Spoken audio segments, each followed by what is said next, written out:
बिस्मिल्लाहिर्रहमानिर्रहीम अस्सलामुअलैकुम। Welcome to my channel देसी फूड रेसिपी। जी फ्रेंड, कैसे हैं आप? उम्मीद करती हूँ आप सब लोग ठीक होंगे। जी फ्रेंड, जो आज रेसिपी मैं आप लोगों के साथ शेयर कर रही हूँ वो है मूली के पराठों की रेसिपी। जी हाँ, आज हम बनाएंगे मूली के पराठे, जिसके लिए मैंने एक मूली है जो छील के रखी हुई है। इसके साथ ये छोटा सा प्याज है। जी फ्रेंड्स, सबसे पहले हम मूलियों को कद्दूकश करेंगे, जिसके लिए मुझे किस तरह की डिश चाहिए होगी। ये देखें, ये कद्दूकश के दो सुराख होते हैं। एक जो होता है वो मोटे वाला होता है, एक ब्रीक वाला होता है।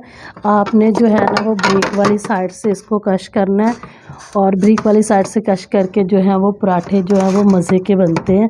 बिस्मिल्लाहिर्रहमानिर्रहीम।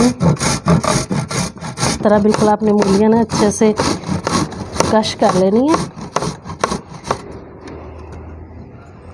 और फिर साथ में आपने ये जो छोटे साइज़ का प्याज मैंने रखा हुआ था जी, भी आपने इसकी के साथ ही कश कर लेना है ना, मूलियों के साथ ही।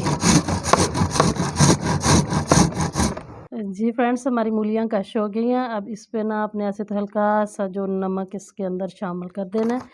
और ये नमक इसलिए शामिल कर रही हूँ मैं ताकि जो इसका पानी है वो सारा जो है वो निकल जाए। आपने इसको ऐसे अच्छे से निचोड़ लेना, ऐसे मलना है पहले, फिर आपको इसको ना अच्छे से आपने निचोड़ना है दोनों हाथों की मदद से। ये पानी इसलिए निकालेंगे, इससे हमारे पराठे ना बिखरेंगे नहीं, क्योंकि हमने मूलियों को फ्राई नहीं करना, हमने ऐसे ही बनाना है। कुछ लोग इसका पानी जो है वो ख़त्म करने के लिए जो है ना वो इसको फ्राई करते हैं, तो उसका टेस्ट इतना अच्छा नहीं आता जितना आप इसको ऐसे निचोड़ के इसका टेस्ट जो है वो ज़बरदस्त आता है। अब फ्रेंड्स, हमने ये जो अपना ग्रीन लहसुन है और इसको हमने काटना है बारीक बारीक।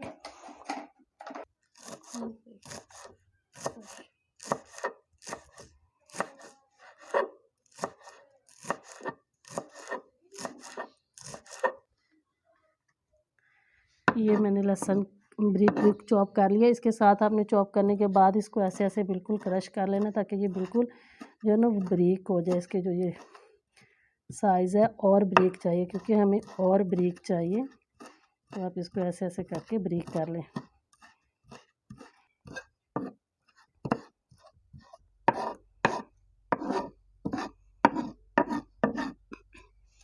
अब ये हमने जो अपनी मूलियाँ कश करके रखी हुई थी उसके अंदर हम शामिल कर देंगे। ये मेरे पास ग्रीन प्याज है, ये फ्लेवर के लिए ये भी हम थोड़ा सा इसके अंदर शामिल करेंगे। इसका जायका बहुत अच्छा आता है पराठों में। इसको भी आप बिल्कुल ऐसे बारीक बारीक सा चॉप कर लें।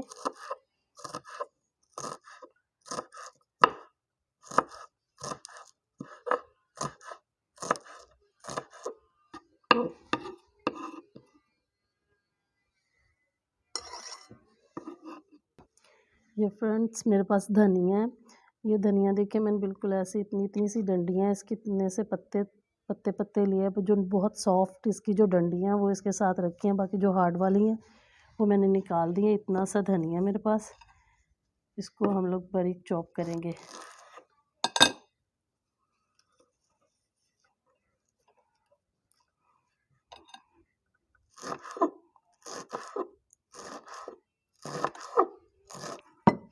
हम इसमें अपना धनिया डाल देंगे। इसमें अब मेरे पास जो है ये सब्ज़ मिर्च है, ये तकरीबन 5 से 6 अदद मिर्चें हैं। इनको भी मैं बारीक चॉप करके डालूँगी। आप चाहें तो इन्हें कूट के भी डाल सकती हैं, लेकिन मैं इन्हें ना बारीक ही चॉप करके डालती हूँ।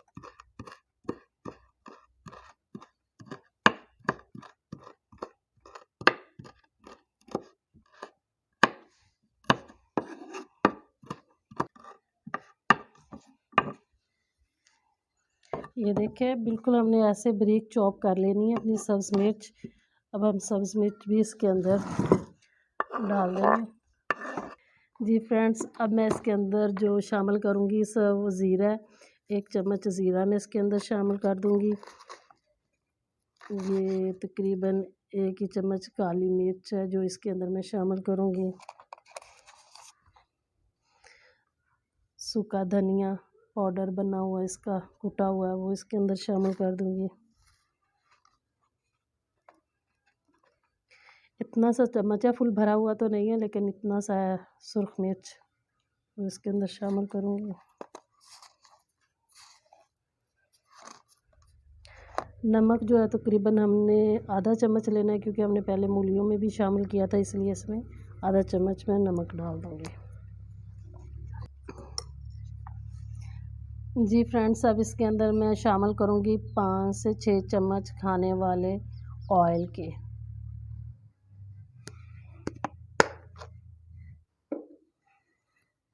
अब आपने इसको अच्छे से मिक्स कर लेना है। आप हाथ की मदद से करें चाहे कांटे की मदद से करें, ये आपकी अपनी मर्ज़ी। आप ये आराम से कांटे से भी हो जाता है। जी फ्रेंड्स, देखें ये हमारा जो मटेरियल है वो तैयार है बिल्कुल। अब मैं इसमें इसकी ना जो फिलिंग करूँगी अपने पराठे के लिए, तो जिसके लिए मैंने ये 2 इतने छोटे छोटे से जो है वो पराठे के लिए पेड़े बना के रखे हुए हैं। बिल्कुल इतने छोटे छोटे से ही बनाने हैं, और इसको साथ ही मैं इसमें थोड़ा सा खुश्क आटा लगाऊंगी। आप इसको अपने हाथों की मदद से या बेलने की मदद से आप बना सकती हैं।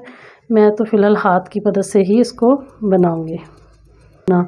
जी, अब इसमें हमने जो मटेरियल तैयार करके रखा है वो हम इसमें डालेंगे, और आपने इसको फुल भर के जो है ना इसकी कोटिंग करनी है बिल्कुल किनारों तक अच्छे से।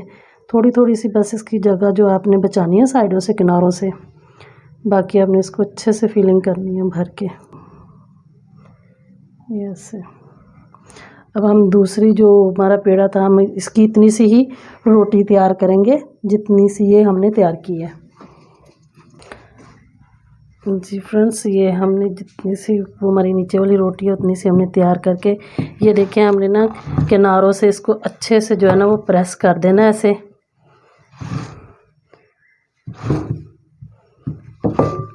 किनारों से अच्छे से प्रेस इसलिए करना है ताकि जो हम जब इसकी रोटी बनाएं तो इसका जो मटेरियल है वो बाहर ना निकले। इस तरफ से भी आपने इसको ऐसे करके अच्छे से जो है वो प्रेस कर दें। ये हमारा पराठा जो है ना वो बिल्कुल तैयार हो गया। रोटी तैयार हुई है, मैंने तवा गर्म होने के लिए रखा है। मैं इसको तवे पे डालती हूँ। मीडियम आंच पे पकाएं, हल्की पे तो नहीं, मीडियम आंच पे आप इसको पकाएं। ये देखिए माशाल्लाह कितना प्यारा हमारा पराठा बनके जो है वो तैयार हुआ है। जी फ्रेंड्स, अब हम इस टाइम पे इस पे लगाएंगे ऑयल। आप ऑयल लगाएं, देसी घी लगाएं, मक्खन लगाएं, आपकी मर्ज़ी है। मैं इस पे देसी घी लगा रही हूँ।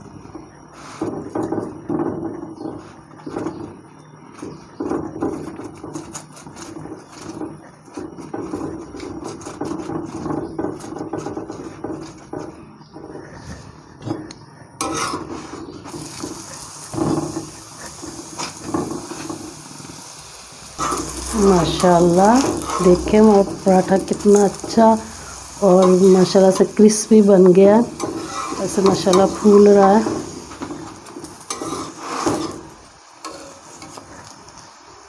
तो ये देखें माशाल्लाह से जो इसके ऊपर एक्स्ट्रा घी लगा हुआ वो है उसको तवे के ऊपर ही रहने देंगे, और हम इसको ऐसे फ्राई करके जो है ना वो अपनी प्लेट में निकालेंगे। जी फ्रेंड्स, देखें हमारा पराठा माशाल्लाह से कितना अच्छा बन के तैयार हुआ है। मैं आपको इसको खोल के दिखाती हूँ। बिस्मिल्लाहिर्रहमानिर्रहीम। ये देखें माशाल्लाह से फुल कोटिंग, माशाल्लाह से बहुत ही अच्छा, बहुत क्रिस्पी। तो जी फ्रेंड, कैसी लगी आपको मेरी आज की ये रेसिपी? अगर आपको मेरे मूली के पराठे की ये रेसिपी पसंद है तो आप मेरी वीडियो को लाइक कीजिए और मेरे चैनल को सब्सक्राइब कीजिए, और साथ में लगे बेल आइकन को ज़रूर प्रेस कीजिएगा ताकि मेरी आने वाली हर वीडियो का नोटिफिकेशन सबसे पहले आपको मिले। इसी के साथ मुझे दीजिए इजाज़त। अल्लाह हाफिज़।